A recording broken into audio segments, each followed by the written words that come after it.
Si je te dis qu'on peut fabriquer un satellite comme on fabrique une voiture, ça se passe chez Aerospace Lab. Une vision ambitieuse portée par un homme qui veut faire de la Wallonie l'un des pôles spatiaux les plus innovants d'Europe. Aerospace Lab veut révolutionner l'accès à l'espace en produisant des satellites plus vite, moins chers et à grande échelle. On va à la rencontre de Benoît Deper, c'est le grand Manitou, c'est le fondateur et le PDG d'Aerospace Lab. Comment ça va? Très bien, toi?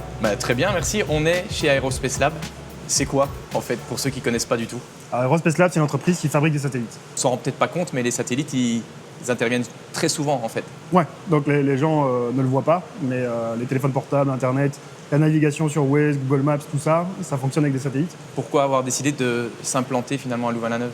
Alors au début, on est revenu à Louvain-la-Neuve parce que proximité avec les talents. On avait plein de jeunes ingénieurs motivés et on en fabrique pas mal à côté. Ouais. Proximité avec Bruxelles, parce qu'on a pas mal d'expatriés. Et du coup, c'est encore vivable d'habiter à Bruxelles et de travailler ici. La route n'est pas trop longue, on est dans le bon sens par rapport au trafic. Et naturellement, ça a grandi à partir d'ici. Mais on s'étend un peu partout en Wallonie maintenant. Tout, comment ça se fait que ça a grandi aussi vite et que ça fonctionne aussi bien, en fait? On est arrivé à un bon moment aussi parce qu'il y a pas mal de besoins dans le spatial. Des situations où il y a beaucoup de demandes dans le marché mais qui n'est pas adressée parce que les boîtes qui font ça depuis toujours sont juste pas efficaces. Et du coup, nous, on est venu au bon moment avec une nouvelle façon de faire qui a l'air de plaire aux clients. Là, ça commence et je pense qu'on est qu'au début de l'accélération de la croissance.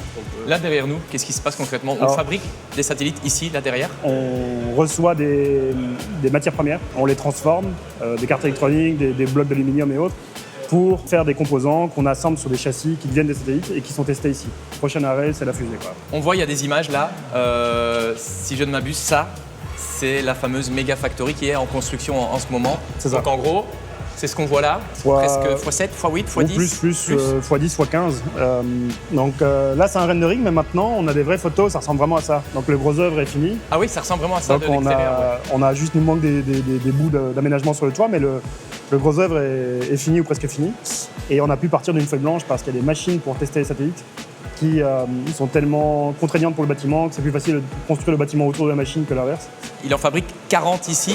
Je pense qu'on part sur 500. Oui, là, ici on peut monter jusqu'à 40, 50 par an si vraiment on fait plusieurs chiffres, on travaille des périodes étendues, les week-ends et autres.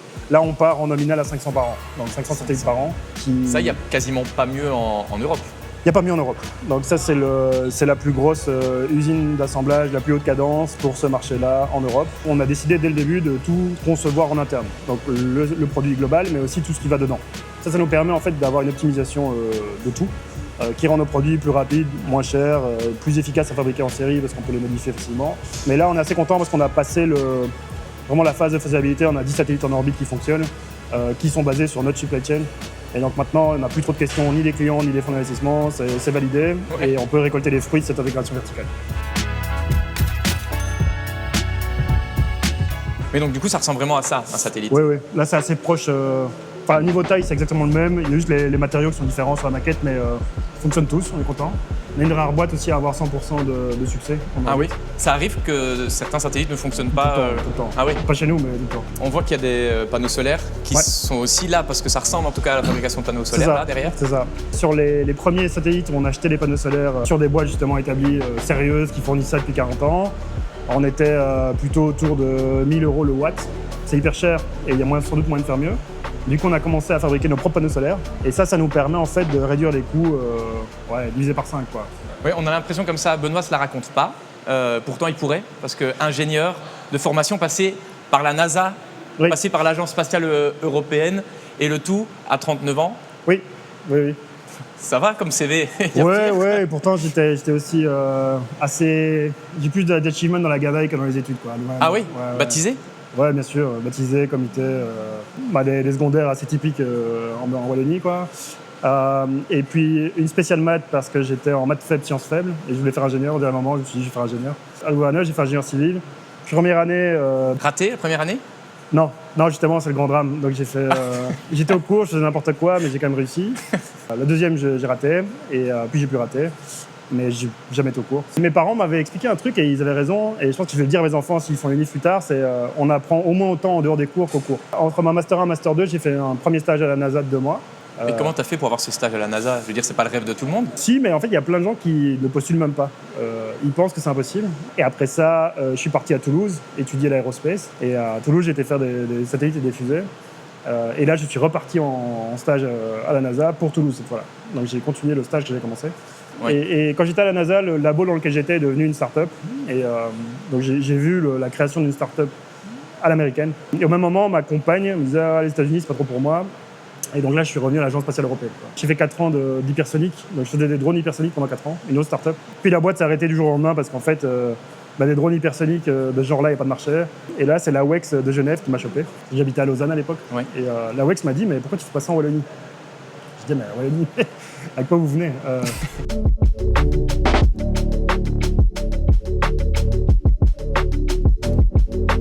Tu as parlé d'investir en Wallonie, tu pensais que c'était compliqué. En fait, tu as eu finalement presque que des bonnes surprises. En tout cas, tu as été bien suivi, bien accompagné. Ouais. À ta plus grande surprise, justement, c'est ça que je dis? Ouais. Enfin, en fait, ce qui se passe, c'est que la Wallonie est assez bien structurée pour accompagner des projets avec beaucoup de R&D, que ce soit via des invests, mais aussi la région wallonne. Donc, on a eu un niveau de support Wallonie, mais aussi fédéral, qui nous a permis d'émerger, quoi. Et depuis le début, Wallonie Entreprendre, notamment, t'accompagne Exactement. De quelle manière? Depuis presque le début, donc on a fait 1 ou 2 levées de fonds sans Wallonie Entreprendre. Et Wallonie Entreprendre est arrivé, ils ont dit mais vous faites quoi? On fait ça. Et comment c'est qu'on n'est pas investisseur chez vous? J'ai dit j'en sais rien.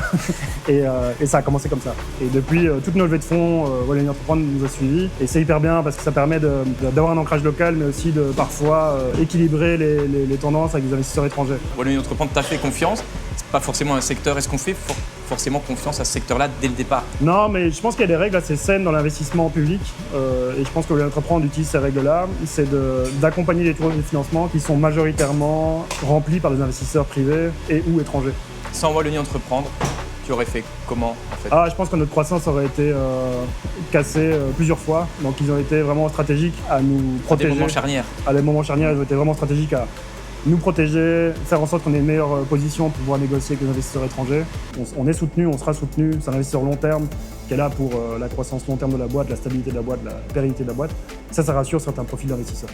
Donc l'investisseur privé, par définition, plus le rendement est bon, plus ça va. C'est business. Voilà, Wallonie Entreprendre, il y a cet objectif-là qui est primordial. Et je pense que dans l'opinion publique, des fois, on a tendance à croire que comme c'est de l'argent public, c'est pas grave. Non, il y a une vraie volonté d'avoir du retour sur investissement. Mais en même temps, il y a une vraie volonté aussi de cultiver le terreau local, avec des jobs de qualité, de la relocalisation industrielle et ce genre de choses. Et pour nous, c'est hyper intéressant d'avoir les deux, parce qu'on combine l'appétence d'investisseurs privés, qui est parfois un peu plus aiguë, mais aussi avec des valeurs qu'on partage avec les autres. On m'a dit qu'il n'aimait pas trop donner des conseils. Je vais quand même essayer de lui en demander un. Mais en gros, le conseil, c'est pas de conseil?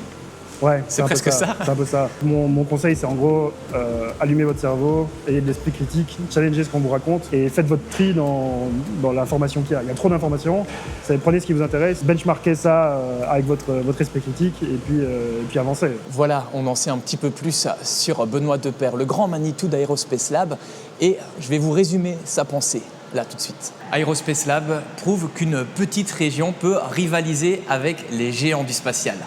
Grâce au soutien de talents wallons, de partenaires industriels, techniques, institutionnels, l'entreprise transforme une vision ambitieuse en réalité. Une aventure industrielle guidée par un objectif simple, rendre l'espace accessible à tout le monde. C'est ainsi qu'une nouvelle page de l'économie wallonne s'écrit, les yeux rivés vers le ciel.